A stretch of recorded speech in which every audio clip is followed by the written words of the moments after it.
And we begin this Sunday morning with a look ahead to the upcoming first presidential debate between President Biden and former President Trump, now just 4 days away. This Thursday, hosted by CNN in Atlanta. The rules for the CNN presidential debate include candidates will not be allowed to interact with staff during the 2 commercial breaks. After a coin toss, Trump will be featured on the left podium and Biden on the right podium.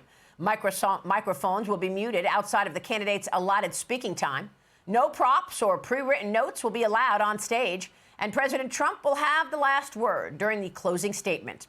Meanwhile, the Biden campaign and the DNC revealed on Thursday that they hauled in $85 million in fundraising in the month of May, falling way short of the Trump campaign and the RNC haul, which pulled in $141 million, including nearly $53 million in a 24-hour period right after the guilty verdict in Trump's New York trial.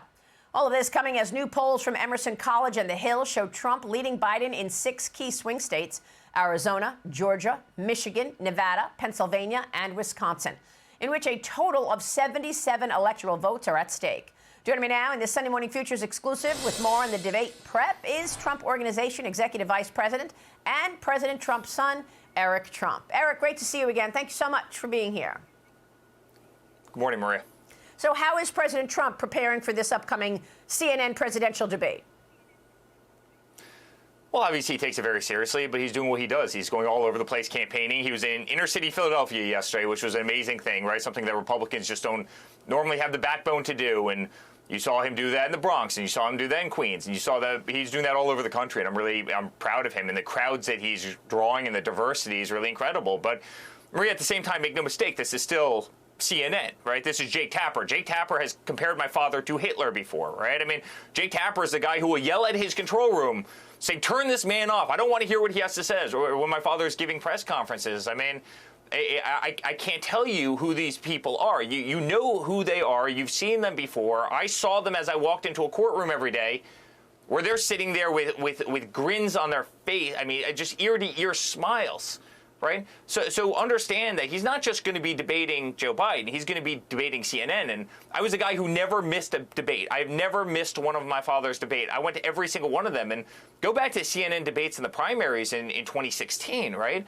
It was the same thing. It was attack after attack. They can't help themselves. And you better believe that Biden's going to be getting a lot of, a free pass. And, you better believe that they're, going to hit my father. But one other thing I need to mention, Maria. It's pretty telling of a president who has to go to Camp David in the middle of the woods and lock himself effectively in a bunker for an 8-day period of time because his policies are so bad that he has to figure out some way to polish them up and try and sugarcoat them and try and frame them with all of his top advisors. And I can tell you my father is not doing that. My father is on the right side of these issues. And, 10 days or 8 days in the woods in Camp David to try and explain yourself to the American people. I'm not exactly sure if that's if that's a big, showing of confidence. Well, I mean, look, you raised a couple of important points. On the Camp David situation, I mean, look, the world doesn't stop. We've still got our adversaries. They're coming at us. Communist China, Iran, Russia. I mean, so for him to take himself out of the situation and sort of go and, hold up in Camp David, I mean, we pray nothing happens, that he's not, in the White House. But the other thing on Jake Tapper, the other day I saw a clip of Jake Tapper, and somebody put it on Twitter, I think,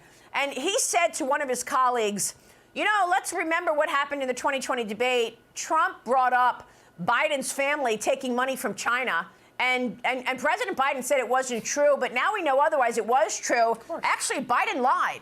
Jake Tapper said that. I saw the clip. I mean, I don't think it was made up. I saw the clip. So if he knows that, do you think he would bring up this influence peddling investigation that the House Oversight Committee is doing against Joe Biden? I don't know. Or is it the CNN rules that he won't be allowed to bring up that? Because James Comer is using words like money laundering and bribery and influence peddling. I don't know. Do you think he would bring that up, or would that be against the CNN rules? If he's intellectually honest, he would. But it would absolutely be against the CNN rules. I mean, look at the last debate. My father and Caitlin Collins, or the town hall that one nasty question after the next. And I was so proud of him. He killed it. He did so well in that. But I mean, I just don't think these people can help themselves. I mean, don't forget, Maria, and this point often gets lost. Remember in 2016 when Donna Brazile admitted that Hillary Clinton was given the debate questions ahead of time. Like, these games are played behind the scenes. The only person that they're not played with is Donald Trump, because the mainstream media absolutely detests him. The good news is the American people love him. And the good news, back to your, it's bad news for our country, but believe me, the American people know his eye is not on the ball in terms of China or in terms of the Middle East or in terms of any other policy that matters to this country, and that's why he can take 8 days. My father would have never done that. He could have never done that because his eye was actually on the ball. But, this guy, those things are out of sight, out of mind for this man. He doesn't know what's going on. I mean, look how bad Russia and Ukraine's gotten. Look how bad the Middle East has gotten. Look how bad our inflation is. I mean, our economy is definitely teetering out. I mean, I'm just predicting it right now. It is teetering out as we sit here and speak, and we've got real problems. I mean, real problems around the world. We're losing our currency. We're losing our standing. We're losing everything.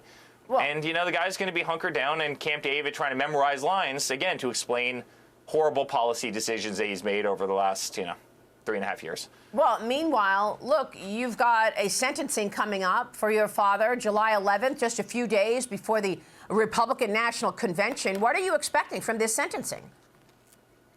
Yeah, well, shocking. I think the next evening I take the stage at the RNC. Go figure that, out of all the dates that the judge could have put this, they have to put it, the day before, maybe the biggest day outside of Election Day in an election cycle. I mean, Maria, this is planned. And again, the American people see through all of this. The judge couldn't have picked a day 2 days later. He had to do it right before. Again, it's why people realize that George is a sham and the Boxes case is a sham and, Mershon's a sham and the daughter, raising the amount of money that she's been reportedly raising is also a sham and a conflict. And, the more they do this, the more the American people see how kind of persecuted and ostracized. And you mentioned in your opening about African-American support, and you mentioned that certain communities are coming over my father. It's exactly because of this. They're doing the same to Donald Trump as they did to so many of those communities for so long. And these people are saying, it's really interesting. They did this to us for a long time. Now they're doing it to him. I might actually want to vote for the guy, who will fight back against this as we have tried to for so long. And I think that's why my father's done so incredibly well. And I think that's why some of these inner cities are embracing him to the extent that they are. Well, I mean, look, Congressman Biggs the other day came out with a timeline of meetings that he said took place between the prosecutors that have indicted your father and White House counsel.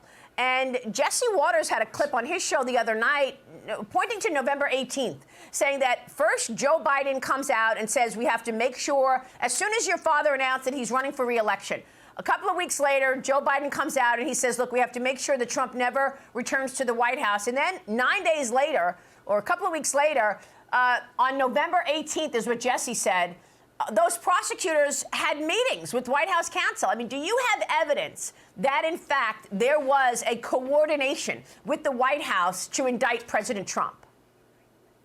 Of course. Michael Coangelo, the number 3 in the DOJ, he transferred from Washington, D.C. to New York City to prosecute everything that is Donald Trump. Could you imagine if the number 3 in Donald Trump's administration and Donald Trump's DOJ went to Delaware to prosecute everything relating to Joe Biden? There would be riots in the streets. The mainstream media would go crazy. Of course there's coordination. And beyond coordination, Maria, you have the White House logs where all of these people, right, they're all going in and out. They're all trading notes.